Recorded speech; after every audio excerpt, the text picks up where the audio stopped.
I play like tough, but I'm a very emotional person, and sometimes it's hard to let go of people, but you just go, I can't, you know. Well, how you do it though? Like I'll tell you what happens. Usually they do it to themselves. Hi, I'm Loni Love, comedian, actress, Emmy Award-winning talk show host. And I'm Erica Montolfo, writer, showrunner, and most importantly, Loni's super fun sidekick. That is right, Erica. And thank you all for joining us for another episode. We have got a great one today. For our grown-ass woman topic today, we will be talking with Sandra Bernhard, my girl, the comedian, about protecting your peace. But before we dive in, we want to give a shout out to all of our listeners who have been sending us emails and recordings. We love hearing from you. And if you want to share your thoughts on the show or tell us what's on your mind, send us a voice note at gawtpod@gmail.com or record a voice message on our website, gawtpod.com. And if you're listening on your phone, follow us on Instagram. Or if you're watching us on YouTube, please subscribe. Hit that subscribe button right now. And finally, guys, we have a special request for all of our grown-ass listeners. We're on a mission to reach 1,000 YouTube subscribers. So help us out by subscribing to our channel and sharing our video with your friends. That's right. Now that we've done all of that, let's catch up with Erica and see what's been going on with her. Erica, what's going on with you, girlfriend? Listen, it's Thanksgiving weekend and I'm hosting, so you know how bad that is. You're hosting? Yes, Loni Love. I'm cooking. Not cooking. I'm warming things up. You're ordering. Okay. I'm ordering. But I had to learn how to use my oven in my new house. I didn't know how to use it. So I had to get the concierge to come up and like help me turn my oven on. Listen, it's a lot. I've gone through a lot this year. It's been a lot of transition for me. And then my dad, of all things, Mr. Huxtable, was like, are you getting a ham? I'm like, no, I'm getting like a big turkey breast. He's like, well, I mean, we got to have a ham. So I had to go to, you know what it's called? Honey baked ham. You know Honey baked ham? Yeah. They should give me a free ham for this. But I had to go and pick it up. Not even deliver. They don't deliver. So I had to go to Culver City, Loni. And then you get there and there's a line of people around the corner, like waiting for their ham. They're waiting on their hams, honey. Oh, honey. I had to get in line with, the masses. Not you had to get in line with the masses. Yes, to get my ham. And I go in there and I had to carry the ham back to my car. It's been a day. So you're going to have turkey, ham, and what's your side that you're going to order? Well, this was another big thing. Like I got a little bit of a fancy ordering, right? So there was like Brussels sprouts, like, you know, like it's kind of like blackened Brussels sprouts, something fancy. So my dad's like, well, are we going to have greens? I'm like, no, like they don't have greens at like Italy, which is where I ordered the food from. So I have to make greens too. I mean, listen, my family is bougie, but they're also from the South. You got to go to the hood and get the greens. No, I'm getting it. I ordered some greens from the hood because I can't do greens. Like I've tried. It's just they don't get right. They don't get soft enough. We want to make sure that your parents see another Thanksgiving. So let's do that. Okay. I'm not going to kill them with my greens. Before we move on, though, my big thing is I'm going to see you next week. I bought my tickets to your show. Because it's your birthday it's on week, my right? birthday. It's actually my birthday. Well, my birthday week, of course, but your show is on my birthday, so I'm going to be there on my birthday, celebrating with you. Thank you for honoring me with a birthday show. I appreciate it, and it's going to be very fun. I'm excited. You can dream. Okay. Are you going to shout me out? Yeah, we'll see. Let's move on to our new segment. The Grown-Ass Woman of the Week is our way of spotlighting women making a difference, whether it's someone in your community, a friend, or even yourself. Erica has picked the person this week. Erica, go ahead. Drum roll. It is our girl, Cher. Fanfare. Boo, boo, boo, boo. Trumpet. And why? I'm reading her memoir called Cher Part 1. And it ends in like 1980. So like she's got a whole part 2 and 3 and 4 because her life up until even 1980 was crazy. She's amazing. And I did audiobook and she reads it, so you get that Cher voice too, that like is telling her story. Goodness. It's so good. I mean, this girl, her and Sonny, oof, that was a mess. I mean, she was like 16 when she met him, and he was like 20 something, and Really? she should not have been, what? But I mean, you look back now, like obviously he changed her life. But I mean, nowadays, if you were a 16-year-old, like shacking up with some 27-year-old guy, I mean, that would be frowned upon, correct? Yeah, of course it would be frowned upon. But Cher is the ultimate. Like, if you have any of these apps where you can, these old school apps where you can look at her shows, the Sonny and Cher show, and then she went on to be just Cher. Just her outfits, Bob Mackie designed all these wonderful, beautiful outfits. And then she went on from, being this wonderful TV host singer to being an actress. And she had a number of great movies like around the 80s, 90s that we didn't even know that Cher could act. So she has this full circle life and moment. Absolutely. I mean, she won an Oscar. She went from, like you said, like from, this young girl who had a show in television, then to movies where she won an Oscar, then going back to music where like in her 40s and 50s, she's still having #1 hits. I mean, listen, like they said, what's the saying? Like, at the end of the world, there'll be cockroaches and Cher, because Cher's not going anywhere. So that is our grown-ass woman of the week. Woo, Cher, well deserved. her memoir. That's great. Okay, we've got a great episode for you all today. We're going to get into all sorts of stuff. We'll be talking about Billboard picking the top pop star of the 21st century. Also, Sharon Stone throws stones at Trump. Oh, we'll be talking about that. Also, a major shakeup for the Bravo show Vanderpump Rules. You don't want to miss this one.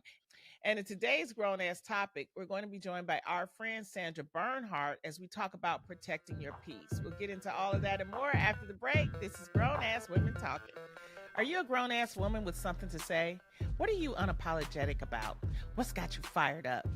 Are you thrilled the kids are back in school? Or are you mad at your friends for asking you out after 9 p.m.? Did you get stood up on your third Tinder date this week?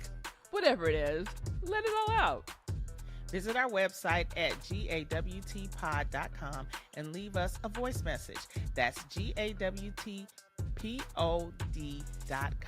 or drop us a voice note at gawtpod@gmail.com. We might just play your message on our next episode. So don't hold back. This is your space to talk about it. And we're back with more GAWT. Now it's time for Grown Ass Woman News. Each week, I'll get Erica's take on this week's entertainment news, current events, and news about grown ass women. First up, Sharon Stone is in Italy.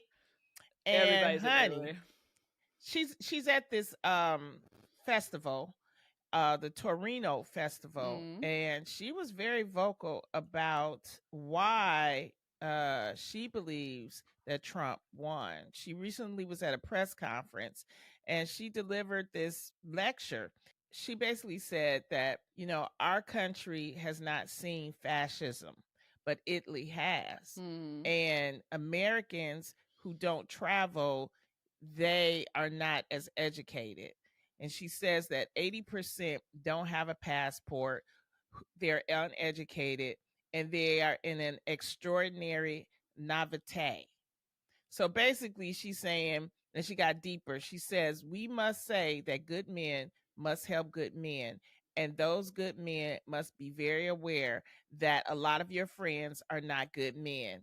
And you can continue to pretend that your friends are good men when they are not good men. And you must be very clear-minded and understand that your friends who are not good men are dangerous, violent men, and you have to keep them away from your daughters, wives, and your girlfriends. She went off.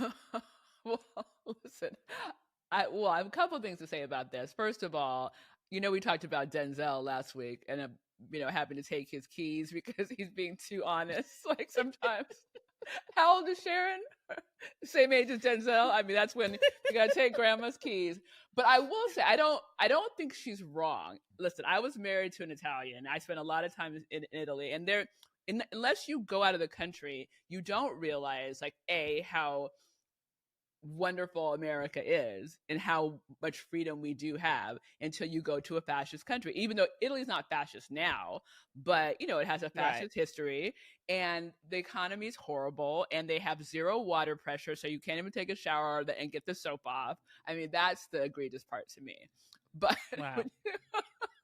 but I'm just saying, my point being that she's right in the sense that unless you have a more global view, you don't have the context of what we're going through geopolitically here. I mean, I will say that, when you don't travel the world, you don't see what other people are doing. So Exactly. I think in that sense that she is correct.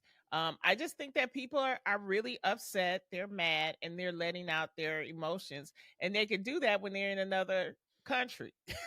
Well, I mean, but well, exactly. Like how Ellen and Portia, now they're in England, I guess, or London. Yeah. I'm not moving nowhere. No, I'm staying right here, and I'm going to fight for my country and fight for my rights. You don't have to get up and move and all this. This stuff happens. We have, like I said, we have the midterms, which is in 2 years. If you don't like what's happening, and you're going to see that a lot of people are not going to like what's happening with these proposed changes that Trump is saying and things like that. But it was just amazing to me how vocal she was. And, and I only wanted to highlight it because I always tell people, get your passport and travel. And what it will do is it will make you appreciate this country 100%. a lot more. There is appreciate it. Absolutely. I mean, again, being married to an Italian and spending half the year in Italy, I could not wait to get back to America. There's so many things you take for granted, like water pressure. Bad water pressure. Moving on. Billboard magazine staff has officially named Beyonce the greatest pop star of the 21st century, a recognition that highlights her extraordinary contributions to the music world. And this esteemed title has been awarded to her for the second time, emphasizing not only her remarkable talent and artistry, but also her immense impact and influence within the music industry. For the past 27 years, Beyonce has reshaped the pop landscape with her innovative sound, powerful performances, transformative music videos. And they have like a list of top 10 people that they put. Beyonce is number 1. They had Taylor Swift as number 2, Rihanna number 3, Drake number 4, Lady Gaga number 5, Britney Spears 6, Kanye West number 7, Justin Bieber number 8, number 9, Ariana Grande, and number 10, Adele. What you think about this list? Well, first off, shout out to my cousin Bay, because we roll like that. Oh Lord. But here's my thing, like number 2, I think Tay-Tay's probably pissed off about that, right? I mean, those Swifties, they're gonna be. They're coming for upset. Well, that's a good question. Who is more powerful, the Beehive or the Swifties? What if they had to do like a gang fight, like in like the Jets and the Sharks? It could be like a West Side Story type. That's what I was saying. Yeah, exactly. Yeah. The Jets and the Sharks. Yeah. Yeah. I think the Beehive would get them. I think they would cut them. They cut a Swiftie. I think people get caught up with, Taylor, she's putting out all these albums. She went from country to pop. Mm-hmm. I will say that. But when you think about the fact that Beyonce has done pop, then she had a dance album, then she did a country album right now. I mean, it's just, and then she always included the culture in some type of way. Yes. That had people changing. She has been very influential. I get it. I get it. Here's my other question then. Why is Rihanna on this list? When's the last album she had? When did she put out music? Well, I mean, when you think about it, though, we still listen to Rihanna's music. But I mean, we buy her makeup now more so than listen to her music. I mean, I love Rihanna. Don't get me wrong. Well, it says 21st century, so that means that's a big, a big chunk of time. And I like Rihanna. I don't think she should have been number 3. Yeah, that's high up. But now that I look at the list, I'm like, people. I mean, seriously, really haven't even like you see somebody like Ariana Grande. Ariana Grande, she just sings, but it's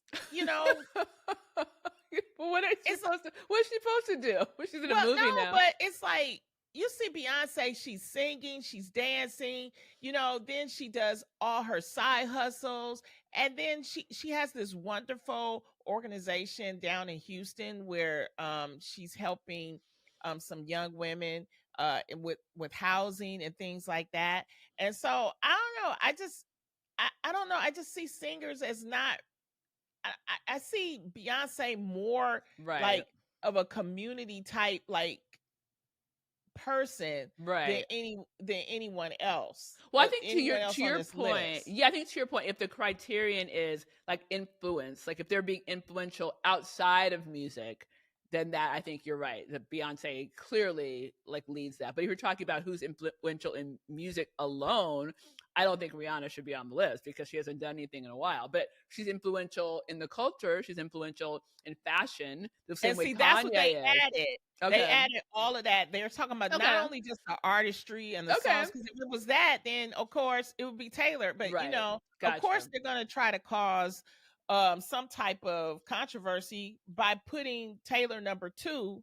And the Swifties are gonna be pissed. I'm just saying, it's gonna be on. But that doesn't take anything away from. I wish that we would. I'm stop here with all for this. this. I'm here for the Swifties meets the meets the Beehive. I'm You here just for want to that. see people fighting. You know Anyway, that I do. I love that. moving on. I love Gabby Sidibe, Oh, and I love her husband. they're so and cute. They're so cute, and those babies are so Oh. cute. And someone left a comment on one of her husband Brandon's recent posts. He always posts pictures of her. He posts pictures of the babies and stuff. And so someone posted, and they were basically saying, "Oh, she looks homeless," and he stuck up like, Good "Oh, for him. what you not gonna do?" He simply said, disrespectfully, "I know you ain't talking." Good for him. Good for him. That's her man. That's what he should do. And now let me tell you, I saw she did one video where she was exhausted and she was like trying to put her wig on, and then she was just like, you know what, fuck it, guys. I got this. I don't know why I'm doing it. She pulled it off because having a baby. I mean, I have so many friends who've had babies where I'll go to their house and there'll be like shit everywhere because it's like the baby has like just immediately like exploded the diaper the minute you come over, and so having twins, can you imagine? I know. I mean, you can't be cute, and I'm sure like that's lovely of him to be, in it with her because he's probably there changing diapers and exploding shit right with her, so he gets it. Don't come for his girl. I love that he is always taking up for her. It's obvious that he loves his family, that he loves those babies, and it's so good to see that. Yes. And we are so big on judging people based on how they look and how we feel like, well, you're not deserving of something like this. Well, yes, everyone is deserving of love. Absolutely. Everyone is deserving of being respected. And I'm just happy that he just took up for her. So I just love it. I just As think he should. Good job, Brandon. So Great job, Brandon. moving on, the musical Wicked and the action epic Gladiator 2 racked up a combined $270.2 million in global ticket sales over the weekend. Whoa. And it's a gift to the cinemas because they're back, they baby. need help. They're back, baby. Yeah. Wicked, the first of 2 Universal Pictures films based on a Broadway prequel to The Wizard of Oz, topped the domestic and the global box office. It pulled in $114 million plus $50 million in international markets. So, did you go see Wicked? you know I didn't go see it. Girl, I don't leave my house, but I will say Wicked is one of my favorite musicals. I saw it, back in the day, and it's so good. And I want to see it. I'll just wait till it comes on, my TV, or hopefully I'll get it as a screener because I'm getting screeners now, so I'm excited. You know what? I was just happy for the ladies, for Ariana and for Cynthia Erivo, because first of all, Cynthia, she's one award away from being the youngest EGOT ever. Oh, for real? Yeah, she needs Oscars. Yeah. So she might get it. She might get it. I mean, and she did her own stunts. She sang. Of course, she acted, but she's been in this business for a while. And there are some people that are like, "Oh, I didn't know who Cynthia Erivo was." Well, she played Harriet Tubman in Harriet. She's been in the movies Widows with Viola Davis. I mean, she's been around. I first saw her on Broadway for The Color Purple, where she won her Tony, and she was phenomenal. I mean, that sister can sing. And of course, Ariana is Ariana Grande. She's fabulous, and it's just nice to see a movie kind of bring people together and has some meaning and some purpose to it. Well, I just love, like, first of all, The Wizard of Oz is a great story, but like the same way that Hamilton took this different take on history, like Wicked is such a different take on that story, like going to the prequel of this relationship and seeing how the Wicked Witch and the Good Witch were friends at one point. So you get to backstory on the whole thing. I love when people are so creative when they can come up with that kind of stuff. It's so brilliant. I wish I thought of it. Do you think, I mean, again, going back to like the dynamic, like you said, Ariana Grande is like this pop star and she's like beautiful and everybody loves her and she's got her fan base. Do you think Cynthia was feeling a little disrespected, insecure? You know, she's playing the bad witch versus the good witch. It's all built in. The one thing I will say is people, you don't know what happens while you're filming a movie. Exactly. And there are emotions, there are things that happen, and we don't know. Did Ariana get the bigger dressing room? You know what I'm saying? Like, did Ariana get flowers? There was a rumor as we move on that Ariana had gotten a $15 million payday, whereas Cynthia Erivo only had $1 million. And that started getting around on the internet. All right. But according to People magazine, no, Ariana Grande was not paid 15 times more than Cynthia Erivo for Wicked. The studio cleared up the pay disparity rumor. Ariana Grande and Cynthia Erivo received equal pay for their work on Wicked, a spokesman for the studio said. So, because it started like hotcakes online, and people, you know, people don't understand. You know, the studios, they had to debunk it because they said, "Oh, Ariana was paid 15 million to play, and then Cynthia was only paid 1 million." And I will say this: that kind of stuff happens in Hollywood. Yes, 100%. And you know, so that's why a lot of people are like, well, that's why it explains like maybe why Cynthia was in her feelings all the time about this, you know, this press junket, because maybe she's feeling a little insecure. But no, the studio is saying that's not true. They were paid equally. Right. No, I get that, but I'm just saying there's other things within the dynamic on set. Like, you know, you're an actress, you get there and you're like, your trailer is like next to the bathroom or something. You know what I mean? Versus like somebody else gets a big trailer with flowers. And I don't know. I wasn't there. I'm just saying there seems to be something that Cynthia is kind of holding on to, which maybe she feels like she wasn't treated as well as Ariana. I will say that the studio was at times like Cynthia had been left out of a lot of the press junkets and press questions, and her co-star Jonathan Bailey, you know, was including her in a lot of the answers. So there was like some, it wasn't the stars that were doing it, it was the media, I feel.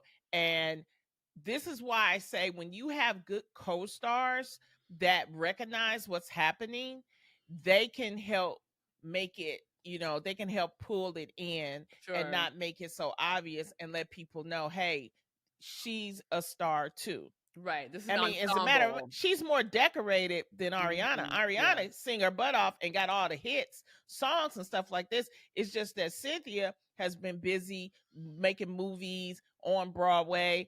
The girl has talent. She just hasn't done an album yet. You know, listen, a movie, again, it's just like a television show. It's so unfortunate because it's built into the way that you film a movie or television show that you have a call sheet, right? For example, like Ariana's first on the call sheet, probably. You know, I mean, Cynthia might be number 2. There's a hierarchy built in to production, and that's unfortunate. But that people's feelings get hurt. You know, when you're 8th on the call sheet, and you're, you know, and you're supposed to be doing press with someone who's first on the call sheet, you're going to get different accoutrement. And it's Yeah. unfortunate because it's hard to no one, not everyone can be first together. Like they don't just make Cynthia and Ariana first, like co-first. There's always somebody who by definition gets to be above you, and that's the nature of the business, and it's difficult and hard, and I get it. Yeah. Well, at least, this is part one. There will be a part two movie coming out. I'm just happy that you see a Black woman, making her way and being successful. And the thing, this is what's interesting, was that Cynthia was in The Color Purple, the Broadway version. And when the Color Purple movie came out, there have been word on the street that there was some type of tension, and that's the reason why Cynthia wasn't in the Color Purple Oh, movie. interesting. And what's interesting even more is that it kind of goes back with with our theme about protecting your peace. Sometimes things aren't meant for you, because she didn't do the Color Purple movie, and look at what happened with that movie. And now she's in a movie that is a phenomenal hit. Huge, yeah. And her talent speaks for itself. Absolutely. So it is what it is. All right. Moving on. Fans of Shaboozey call out the CMA Awards after the rising country star lost both categories he was nominated for, despite the massive success of his hit song, a bar song, Tipsy. It's still number one. It is still number one. They were like basically throwing shade the whole time, mispronouncing his name. He was, they were doing all kind of stuff just to irritate him. And then like this one guy got up and won an award, and he was like, oh, I guess we gonna kick the Shaboozey. So because he did that, Shaboozey got online and basically put out an X and said, ain't nobody kicking me. And we're like, ooh. This is a mess. It's a pure mess. So what do you think about this? I mean, well, listen, first of all, I told you no one's checking for Shaboozey except for you. And the number one song, the country song that's been there for like 19 weeks. What are you talking about? I will say this. When Black people, do country.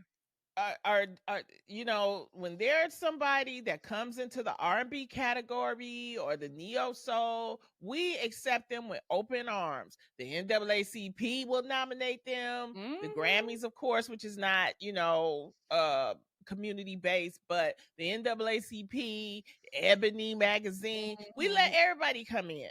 Right. We don't sit back and make fun of people or make of their name. Come on, Adele. Come on, Justin Timberlake. We let everybody come in. Right. Come on, Justin Bieber. If your name Justin, come on in. We sing the songs with us. Sing your songs. We'll listen to Eminem. We don't sit back and we don't do that. But welcome to Donald Trump's America. Now that the CMAs has become like flag waving, I'm proud to be an American. I mean, all that is like, I mean, come on, you're surprised? And poor Shaboozey had to go up in there after the election being like, like the butt of everybody's jokes. Well, we still have the Grammys, so. Okay, I'm rooting for Shaboozey because Thank you. Finally. To be vindicated. Come on, I had Shaboozey. to do 3 stories about this man for you finally to realize what I was trying to say to you. You love Shaboozey. God, I mean, what's going on? James, you better be worried about Shaboozey. You better check Shaboozey. Moving on. Demure is dictionary.com's word of the year. If that's news to you, here is the backstory. The word of the year, dictionary.com always picks it. And the credit is going to the lifestyle and beauty influencer Jules LeBron, and her catchphrase, very demure, very mindful.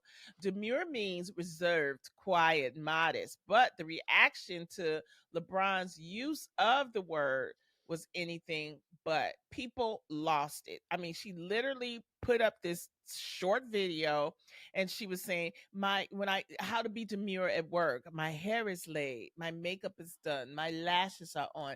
Very demure, very mindful. And I think people love the word because it's French and they never heard it. And it's like, it's something that they never heard before. It's demure. Demure? It sounds fancy. Well, That's what I thought. Well, first of all, I'm going to say we helped Demure get into the dictionary because we used it too in reference to our girl Kamala. Remember when we were talking about her pantsuits and we talked about her needing to be demure. So we helped it get there. So I'm going to take credit, partial credit. You and I should take partial credit. There's this new hashtag. It's called Women in Male Fields. And if you click on the hashtag, you'll find a whole bunch of videos or stills of women behaving the way many men of today behave towards women and giving them a taste of their own toxic medicine, a little tongue in cheek. So this trend is giving like that Sierra a video in 2006, her song Like a Boy, where she literally was singing, I wish we could switch up the roles and I could be like that, tell you I love you, but when you call, I never get back. Or would you ask them questions like me, like where you at? You know, that's like that. So this is a big trend. And it's really funny. There's this one text. He's like 35 and single. So I asked him, what's your backup plan if no one marries you? Because a lot of females are, if they're 35, the men ask that type of way. So I think this is a cute little trend. It kind of gives men, a taste of their own medicine. What do you think? Well, first of all, I think, didn't Beyonce had a song like that too, where she was like, "If I was a boy." If right? I was a boy. If I was a boy, yeah. And this again, you and I, with our fingers on the pulse of the culture, the female culture. We talked about this with Margaret Cho. We're talking about like, oh, do we want a guy to go home? We like order him to get out of our house after we've had some some ass. So that's a boy thing, right? That's like being a boy. And we talked about being, in the workplace with men, like. Yeah, I mean, this has been going on. And we, again, I think have pioneered the voice a bit. So welcome women to our world, to being grown-ass women who, act like men and own their power. Anyway, lastly, Bravo announced Tuesday that the entire cast of the Emmy-nominated reality show Vanderpump Rules has been scrapped in favor of a new group of cast members. Good. I'm out. do you watch Vanderpump Rules? I mean, come on. Yes. I'm all about the scandal ball. I know all about that. And Lisa Vanderpump celebrated the change up in a statement. She basically said the last 12 years of filming have been extraordinary and full of laughter, tears, and everything in between. I can't thank enough of those who have shared their lives and how I love them all. In the restaurant business, one shift away always gives way to another. Cheers to the next generation of Vanderpump Rules. The executive producer said that with profound appreciation for the original group and their iconic run, we can't wait for the audience to see a dynamic new group of co-workers and friends make their way through life together. Wow. I mean, to scrap the whole. Yes. That's why those statements are so crazy. The idea, we love them so much, we've had so much fun. Ratings are down. Fire them all. But they're the first, reality show to win an Emmy. If the ratings are down, you gotta go. That's welcome to television, man. Because people revolted against the scandal ball, right? I think that they blew their load on that, and then ratings went down. And so it's lovely to say, we built this whole thing together, and you guys are wonderful, but the ratings are down, so you're all fired. And now we're gonna get a bunch of new crazy people in here. I'm like, but y'all talk about the Scandival, but then they put Scandival on season 3 of the Traitors. I know, I can't wait for that. It's my favorite stuff. Bad. I love Traitors. This is why it's like, no. No, Scandival's on everything, but again, I think Scandival blew his load on that show because all of them together, you can't the dynamic of the whole group is kind of imploded. Like nobody wants to work together anymore. It's too much trouble, so they're gone. Same when they rebooted Housewives of New York, everything that needs a reboot is like the thing. So we'll see what happens. I mean, I'll tune in for the first episode. We'll see if they're interesting. It's I'm just I just think that that's a bad move to scrap everybody. Like you have no familiar face. Like Well, let's see what happens. I'm sure they'll get the ratchetest people ever. Listen, I grew up in Beverly Hills. I grew up with these kids. Like this is like, I mean, it was a different time, but they're gonna do the most just to be on TV. and why are you looking forward to season 3 of the Traitors? That is my shit. Let me tell you, that's my show. I don't know how I found it, but I'm so happy that I did. And it's Well, it's like, gonna have Bob the drag queen from I RuPaul's Drag love Race, Bob the drag queen. Robin Dixon from the Real Housewives, Oh, wonderful. and Britney Spears' ex-husband, Sam Asghari. Love him.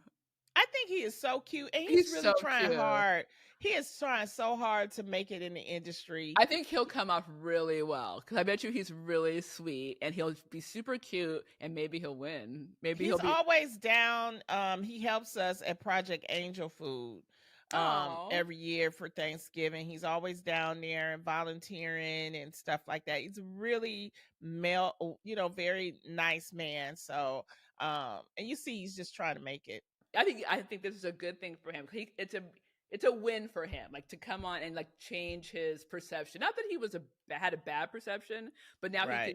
people can figure out who he is. Like people didn't know who he was, right? If he comes Yeah. on and he's smart and he's charming, this is a win for him. It's a lot of people who come on. It's like, why are you doing this? Like Boston Rob, right? Is on. Like I'm so sick of Boston Rob being on every reality show. Like he's on everything that they will cast him on. Like, clearly, he needs money because he's on every single show. Yeah, I mean, we all do. And I don't know why the Yes, that's public, true. they don't necessarily like Sam, but maybe because of everything that happened with Britney. Well, they love Britney. People love Britney. Yeah, that's true. That's true. Well, we'll see what happens. And I'm rooting for Sam. I think he'll be great. I think people will fall in love with him. That's my prediction. I can tell you he's a nice guy, but we'll see. And with that said, we're going to take a little break. And when we come back, we're going to jump into today's topic with Sandra Bernhard. This is Grown Ass Women. What? Talking. Hi, this is Sandra Bernhard, and you're listening to Grown Ass Women Talking.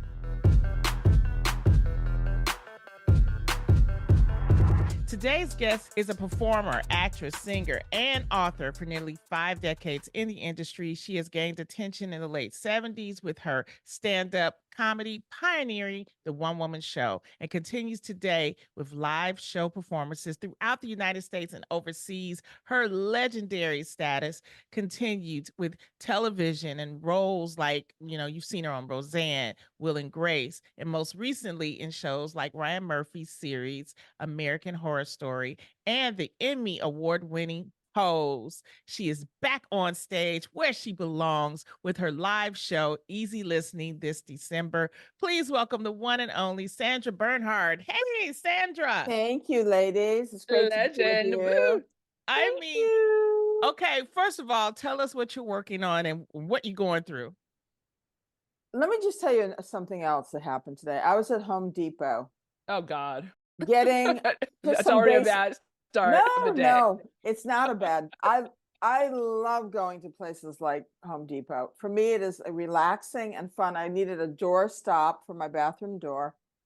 Okay. And I was checking out, and the ladies, all ladies of color, exploded with excitement and were like, "Oh my God, we love you, we know you, we love you. Can we take pictures?" So I was like, to me, like Paul Mooney, who was my mentor, who discovered me back in the 70s, when people would come up to him or to me, he'd go, "Bernhard, that's your birds." Like when birds like land somewhere, they let you know that, water is nearby and that it's your lifeline. And fans are like birds. So he'd always say, "Bernhard, it's your birds." So I'm always so like honored and moved that so many people of color have been fans of mine from the beginning of my career, because Mooney, of course, took me to all the Black clubs where I cut my teeth in comedy. And to me, I mean, we're in a whole moment right now politically, but the bottom line is, without color, we would have no soul, and we'd have no taste, and we'd have no spice in this culture. So thank you, ladies, for having me on. Oh, please. You know, being a stand-up comic for 15 years, you were one of the ladies that actually inspired me and encouraged me to do it. And just, seeing your growth and the way you took the stage is something that, is to still be studied and to still through 50 decades, 5 decades. Dare you? Keep it going, honey. I want 50 decades. From your mouth to God's ears. 50 decades. To be able to work so long, it just shows, Yeah. your talent and what you are Absolutely. about. So, I mean, we are really, really honored. And to that point, I just want to add on as a woman of a certain age as well, who grew up in the 80s and 90s, like you were the badass that I would look at with Madonna, and I aspired to Yep. be you, became a writer because of women like you. And, I was on the Connors, so we share a little, overlap in the Roseanne world, the Rosanna-verse. So believe love me, that. I mean, you are a badass and we all look up to you. So color or no color, girl, you got all the culture on your side. I mean, thank you for contributing to culture. And Thank you. we just talked to Marsha Warfield Yes. about her and Paul Mooney's relationship. And Paul Mooney, I just miss him so much. Oh, He's done so much for comedy. So, he was just one of the best, when I lost Paul, well, I lost Paul way before he actually passed away because, he had dementia. Yeah. So, it was like all those years that I couldn't reach out to him and have him give me his advice and insight and wisdom. But we'd still have laughs because he loved Betty Davis. So whenever we talked, he'd always be watching a Betty Davis film. I mean, I've just been exposed and supported by so many incredible people in this business. It's kind of like everybody I always wanted to meet, many that I've gotten to work with, has far surpassed my wildest expectations. And even those people that I didn't end up really connecting with, but still getting to just be in their realm and their sphere was it has been just incredible, and it just keeps unfolding, and it's like it's such an adventure, and I never get tired of it. Every time I pack my bags to head to a new city or a new situation, I always meet somebody I like. I always make a new friend, and it's, to me, that really is what encapsulates being in this business and keeping it so relevant and so fresh. That you just never really get tired of it. And there's always somebody new and fabulous who like just sparks you. Well, we are happy to have you here. And for today's grown ass topic, ladies, we are tired, exhausted, and honestly too grown for this nonsense. As you step deeper into your own grown ass womanness, the patience of foolishness is gone. Ain't nobody got time to be played or dragged into someone else's drama.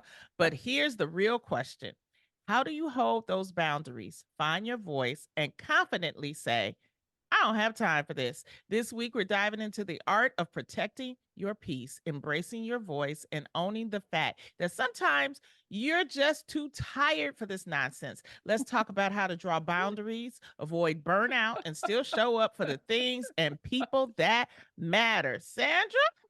I've just found over the years, I mean, you have to do some editing with people. There are certain people who I would have had the patience for in my 20s and my 30s and maybe even my 40s. And now I'm like, I just don't have, once you have a kid too, I mean, the business is hard enough, but then you add a child into that mix and you just go, I can't anymore. I can't put up with your bullshit.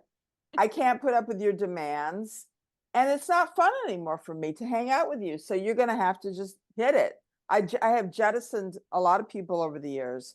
Wow. I try to do it with love and kindness and generosity because I'm not inherently a mean person. I know I play like tough, but I'm a very emotional person. And sometimes it's hard to let go of people, but you just go, I can't, Well, how you do it though? Like I'll tell you what happens. Usually they do it to themselves. Usually they set themselves up in a way where they have to face that they have let me down and other people down.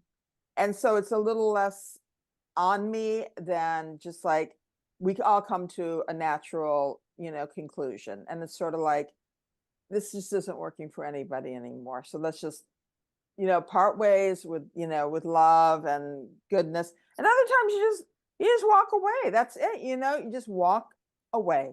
But do you think, I mean, I know for me, like when I was younger, like in my 20s, for example, I had to be everywhere. Like I'd have FOMO. Like if you didn't invite me to something, I'd be like, why didn't you invite me? Like I got to be everywhere. I got to be at this party. I got to be at that party. Now it's a kind of been there, done that kind of thing. Like there's no party I haven't been to. There's nobody I haven't hung out with. And I kind of just want to be home and in bed at 10 o'clock watching Marriage Hell or More with my dog. Right? I mean, I think it's not. Exactly.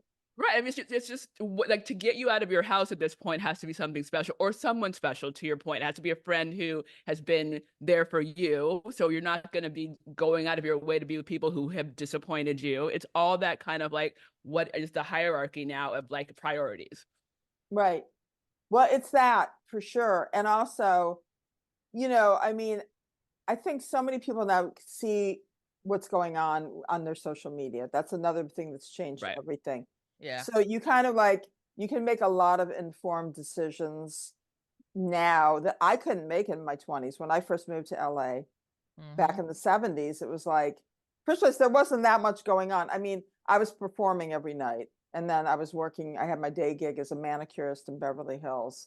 Oh, wow. Yeah. So, you go out, you go dancing, you go out for dinner, but the world was so much smaller. I can't explain it. Yes. It was just like, and now it's just like, it seems so much bigger. And yet so much of it is just sort of, over produced because of Yes. social media. And you think there's all this shit going on, but in a certain way, there's less going on. It's just people standing in front of, displays and step and repeats. Right. And you're like, I wouldn't have wanted to be there anyway. You only have so much energy to go around. That's all I can say. You're a mother. You also are a partner. So there are times when you can't say no, correct? What do you do?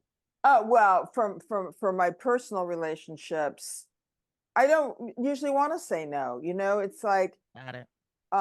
Sarah, my girlfriend, who's brilliant, and we write a lot together. So when she comes home, it's sort of like naturally things happen, then I'll be jotting down because she's just a naturally funny person. And thank God my daughter, who's now 26, is, she's just doing her thing. She's working, she has her boyfriend, she has a very, very full life, and she's so social.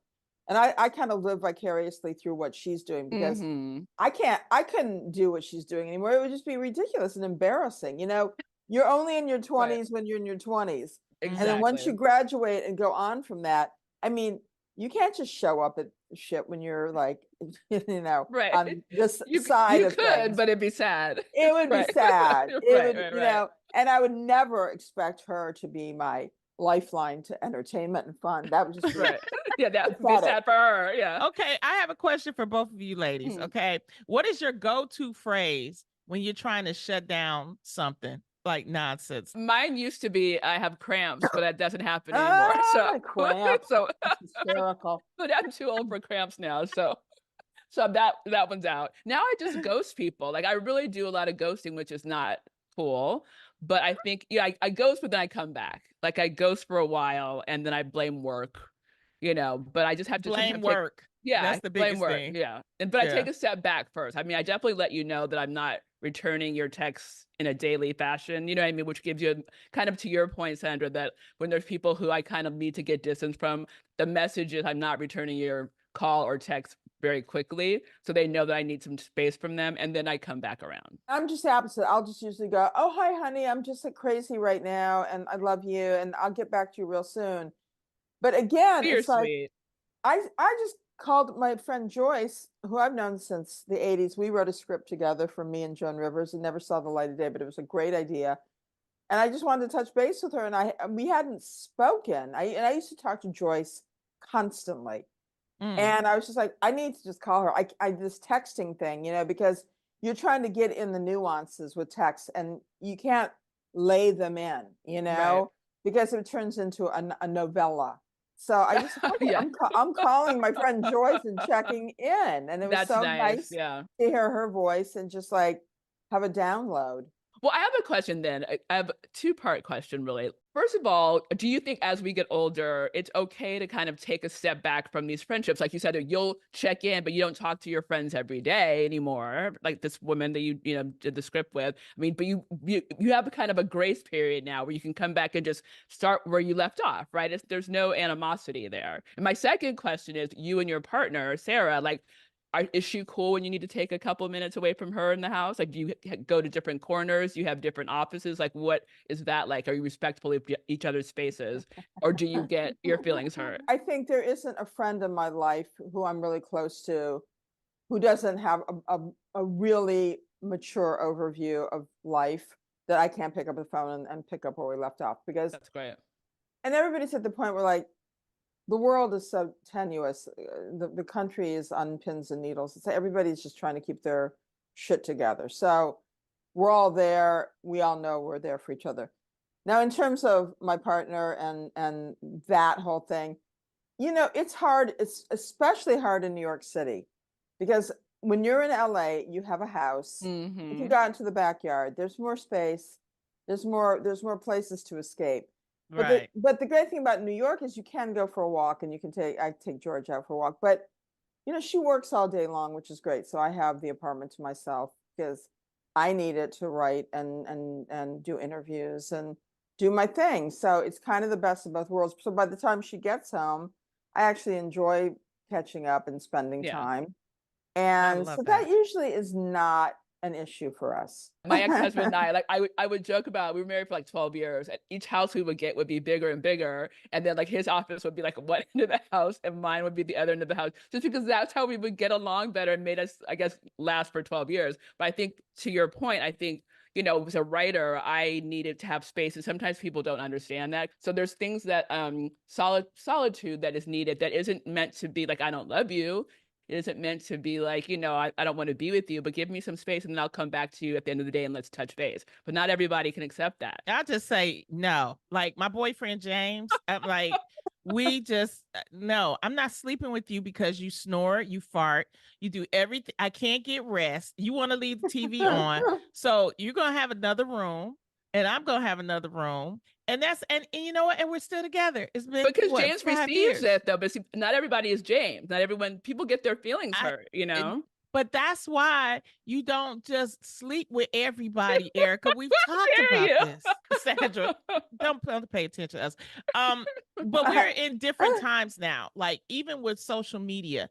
And social media, you know, you are a very outspoken, opinionated woman, which is what we need. How do you handle that and still keep your peace with its negativity coming your way? Well, I mean, I've kind of gotten completely off of X or formerly Twitter Oh yeah, because me that's too. just turned into a cesspool. I mean, Yeah. that's the only place I ever get blowback and that kind of nasty, toxic reaction to things. Mm-hmm. And I've gone to a gentler place. I mean, you know, Instagram, of course, is it's very kind of neutral in its own way. And now I'm very into Threads because the algorithm on Threads is like it surrounds you with the love and the bubble you need. And I'm sorry, why do I want to be talking into a void with people who just aren't ever going to get on my wavelength? Right. I'll tell you where I do that is on my radio show, which I do on Sirius XM once a week, Thursdays at 11 a.m. EST.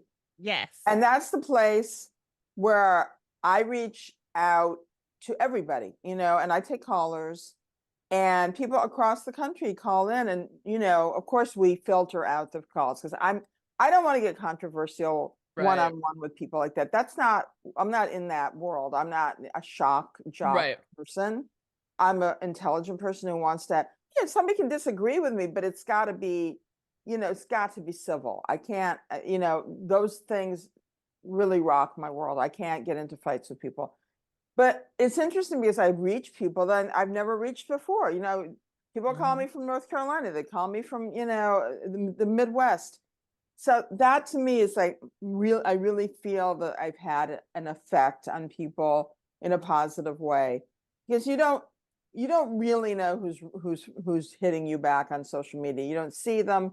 You don't know who they are unless they're your friends or other people in the business, but that doesn't really matter all that much. So I love my radio show because I really have that immediate feedback. It's like performing live, where you walk out in front of an audience and you can't fake it. It's like you're in your zone or you're not, and you better pull yourself together real fast because people have paid to come see you, and you cannot let them down. It's just unacceptable. What is it that you do now that maybe you wish you did when you were younger to protect your peace and find your happiness? Oh, I don't think there's anything. I never look at my life that way.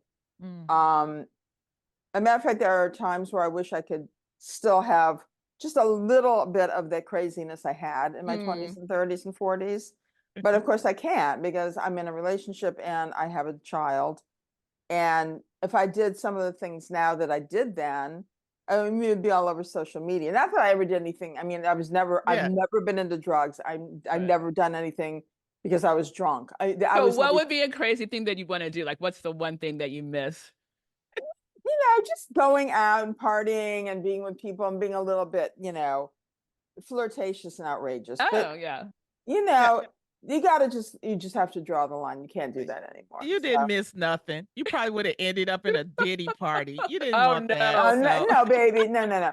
Even when I ended up at those kind of parties, I was the one who was flocking everything.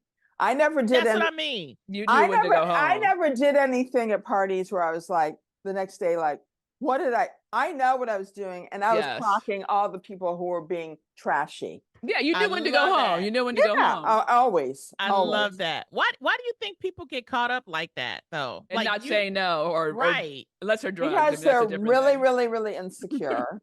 They're really impressionable. And I think a lot of people want to make it in the business, whatever that means to them. Yes, they want to be famous. They want to be like loved. And they think if they take it to that place, whether it's sexual or, or hook up with friends who are not really good for them, they think that's going to make a difference in their career. And it never does. And it doesn't. You're right. It backfires. I don't care what the outcome is in terms of like perception, emotionally, spiritually. When you do certain things, it takes its toll. So you've got to protect your heart. And the only way you do that is to know when to just cut it and walk out the door. Where do you think you get that strength from? Well, she's such a phenomenal stand-up. You have to. When you're standing up in front of people, saying, I'm telling you what I feel, and and you're writing jokes and you're presenting a show. I mean, I'm not speaking for you. I'm speaking for myself as a stand-up, but is that where the power comes from, Well, yeah. I mean, I've always been, for as long as I can remember, I've been an observer. I like to observe human behavior. And in order to do that, you've got to be clear and you've got to stand a little bit back so that you can really take things in. And I've always been that person. So I immediately cut out a lot of the shenanigans and crap that a lot of people get sucked into. And I watch people get sucked in. I mean, I think I was at the Comedy Store the night that John Belushi died. I mean, he came in there and, it was like, I would watch people just get high and fucked up. And I'd go, you just see like chunks of their spirit just sort of missing, and you go, ooh, this isn't going to end well. Do you have any spiritual practices or religious practices that helped to keep you, centered? Yeah, I'm Jewish and I really I love, I grew up, not super religious, but I went to Hebrew school and I got bat mitzvahed, and I love all the songs and the music because I love to sing. So I like to go to Shabbat and the high holidays, and because I love the music and I love singing in Hebrew. It's not like I'm religious. It's just sort of just taking it in. It's like a purification. When people are singing, spiritual songs at church, I want to join in. I fucking love it. It's so high. It's the highest form of connecting to the higher power. Yeah, and it's community as well. I mean, that's I think a huge part of it. Yeah. What advice would you give to anybody who is searching to find their peace? I would say, first of all, breathe. When you watch people, a lot of performers, and this was the best piece of advice I ever got from my friend Lindy Davies, who's an acting sort of guru in Australia. I did a film there. She said, "You're not breathing. You're holding your breath." Mm. And we all hold our breath, Yep. and it's metaphorical and it's physical and it's fear-based. So I think you start every day by breathing and really connecting your breath to your body and your mind. And when you breathe, of course you're getting rid of all the crap in your body too. So I think it's a physical manifestation of the spiritual and the emotional. So when you're connecting to your body in that really healthy way, you also begin to like ground yourself in situations that usually provide anxiety and fear. You're getting rid of all that and you're seeing things much clearer so you can make informed decisions about who you want to be hanging out with, who you want to love, and who you want to work with as a creative person. It's such a perfect summation, I think, of us as women, because I think, again, as younger women, we weren't breathing, right? I mean, it's like, anxiety. And then, like the book Waiting to Exhale, as we become older and grown ass women, we learn to exhale, right?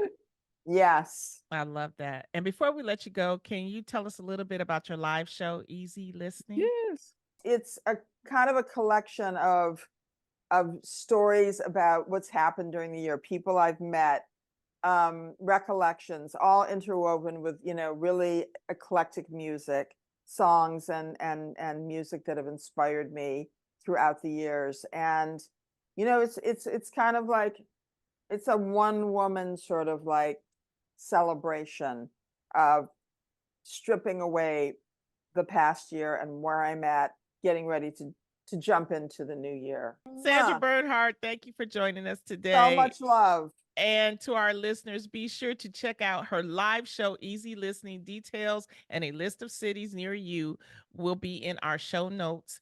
Check Thank out you. Sandra's radio show, Sandyland, on SiriusXM, Thursdays, 11 a.m. Eastern, 8 a.m. EST. And when we come back, we're going to do the takeaway with Loni and Erica. This is Grown Ass Women Talking. I mean, how amazing is Sandra Bernhard? Oh, it was great. I mean, What a badass biatch. You're supposed to say now it's time that we get into the takeaway. I'm on my way there. Now it's time for the takeaway. Loni, what did we learn today? First of all, didn't you have a good time with Sandra Bernhard? I had the best time. The best time ever. What I love about having different people, grown-ass women, to talk about different topics is that everybody is different and everybody has a different way of, presenting things.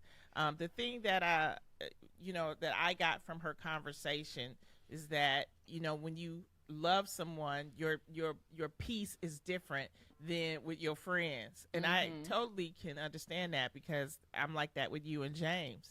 Oh, you put me in there. Thanks, No. You guys are totally I'm on the other side. outside. Oh. I thought me and James were on the same side. How dare you? Y'all both on that same. I'm gonna ghost both of y'all, okay?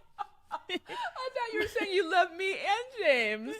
Like both of y'all are over on the side. But seriously though, there are some tips to help you to protect your peace. Sometimes it might be helpful to journal about what needs to change in your life. And, if you don't journal, just jot something down on your phone or maybe do a voice memo, because you have to understand what is happening. Why do you feel the way that you feel? If you're feeling anxiety, if you feel like you're doing things like you're drinking excessively, or maybe you're doing some drugs or something to get away, that means that your peace is not being protected. And protecting your energy isn't just saying, it's a way of being. Understand that. And so that's what I got and I took away from what Sandra was saying, is that she has been in this business for so long, Erica. And you know, this business can be so hard, especially on females. But for her to still be standing, for her to know who she is and what she wants, she understands, you know, where her peace lies. And so I just think it's phenomenal. Well, can I tell you what I got out of this? What did you get out of it? First of all, both of you guys are badass bitches, and this whole comedy world, I could never. I mean, yeah, I'm a comedy writer, but the stand-up part, and I love how you brought that into, you know, Sandra's story, because I do think there's a superpower there that we mortal women don't have, for sure. But I also think, ironically, the power of yes is something that you both have, even more so than the power of no, because Sandra very much. Well, listen, see how I flipped it on you? See, Sandra's very much the person who was like open to meeting people and experiencing things. That's a yes. And I know my Loni Love likes to say yes to even to me once in a while. So I think that no is a good barrier, and boundaries are important, but being able to say yes to experiences and adventure and challenges is what I see in you and Sandra. And I applaud you for that, for the power of yes. Well, we applaud. Look what I did too. there. Me. Oh, thank You've you. been in this industry as long as Sandra, so I understand. Dare you? Listen, don't be talking shit about my Sandra. No, I'm kidding. I have been in this industry a long time. I'm learning to say yes and no. Yeah, there's a difference between yes and a difference between no, and you have to know when to do both of them. Exactly. And not feel guilty about it. So. Exactly. And thanks again to Sandra Bernhard for joining us. And check out her live show, you guys, Easy Listening, and her radio show, Sandyland, on SiriusXM. Thank you all so much for joining us for another episode of Grown Ass Women Talking. Please follow us on Spotify, Apple Podcasts, or wherever you get your podcasts. Leave us a 5-star rating. And don't forget to follow us on Instagram or YouTube at GAWT Pod. I will be everywhere. December, Miami Improv, December 15th. One show, come see me. Also at the Ice House in Pasadena, the 5th. I'll be and the there. 19th. Happy Thanksgiving, everyone.